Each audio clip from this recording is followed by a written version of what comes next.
This video is brought to you by Ridge Wallet, a slim front pocket wallet available in carbon fiber and titanium. With more than 250,000 sold, a lifetime guarantee and free shipping, get 10% off with the code GOLDFISH at ridgewallet.com. Hello everyone, it's Seth, probably better known as Saffron Olive, and it's time for another Instant Deck Tech.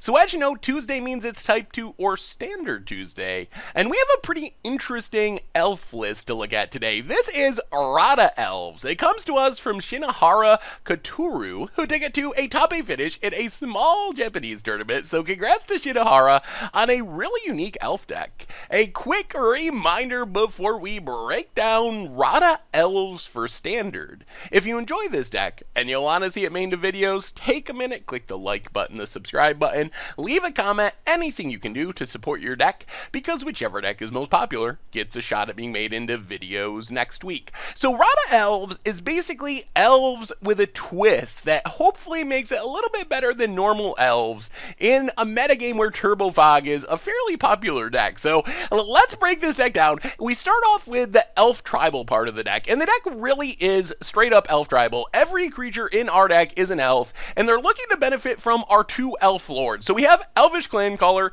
just a straightforward elf lord, gives all our other elves +1/+1. If we get a bunch of mana, we can always pay 6 to tutor up another copy, so we get multiple lords on the battlefield. So a pretty strong card, despite just being a 1/1 and a little bit at risk of getting blown out by Goblin Chain Whirler. We also have Metallic Mimic, which comes down, names elf, so it will be an elf itself, so it benefits from Elvish Clan Caller, and then as we cast more elves, they're going to come into play with +1/+1 counter. So these are kind of the main lords of the deck, allowing our other elves to be a little bit scary in this deck than they would otherwise be. Then, like any good elf deck, we got the fast mana, and that's kind of what elves do. Play lords, play fast mana. So for this, we have Llanowar Elves, just the fastest mana dork in the standard format. 1 mana comes down, adds a mana, accelerating us into our 3-drops, like perhaps Morrowind the Nurturer as early as turn 2. Servant of the Conduit gives us a mana dork that adds any color, which is a nice upside, and doesn't die to Goblin Chain Whirler, although we don't have a ton of energy sources, so we will run out of energy eventually. And then Morrowind the Nurturer is like a super mana dork. Whenever another elf enters the battlefield, we put a counter on it,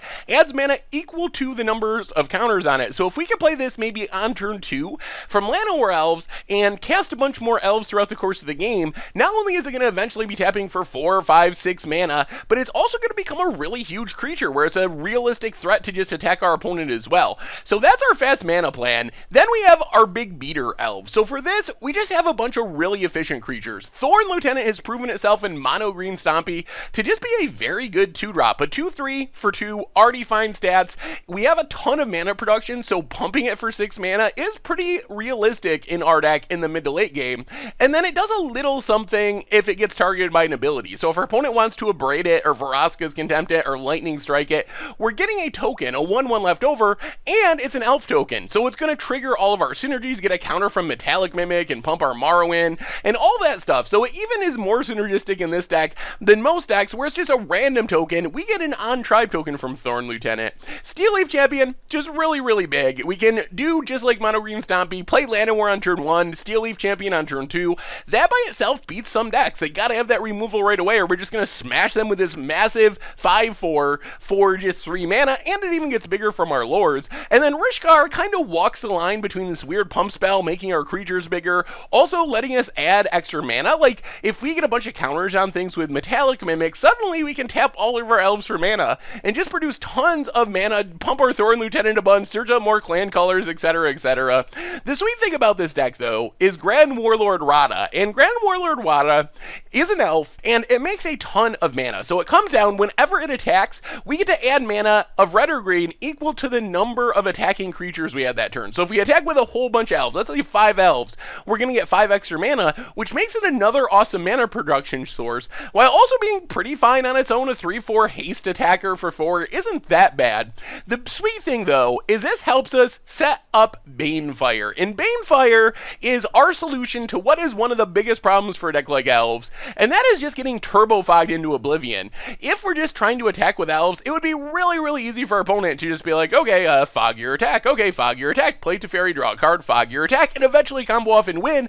But thanks to Grand Warlord Radha, and thanks to Morrowind the Nurturer, and thanks to all of our mana dorks, and thanks to creatures with counters in our Rishkar Pima Renegade, our deck could just make like 10 mana, 15 mana, 20 mana in one shot, and just throw a Bane Fire right at our opponent's face, and then we just kill them. Like, the damage can't be prevented, the spell can't be countered, so it's a great way to fight through those turbo fogs, or even through control decks, or even any deck with all the mana we can produce. So that's our surprise finisher. If we can chip in the early game with all of our efficient elves and our fast mana, eventually we'll make tons of mana with our elves, because that's kind of what elves do, and just Banefire our opponent right out of the game with one massive shot of damage.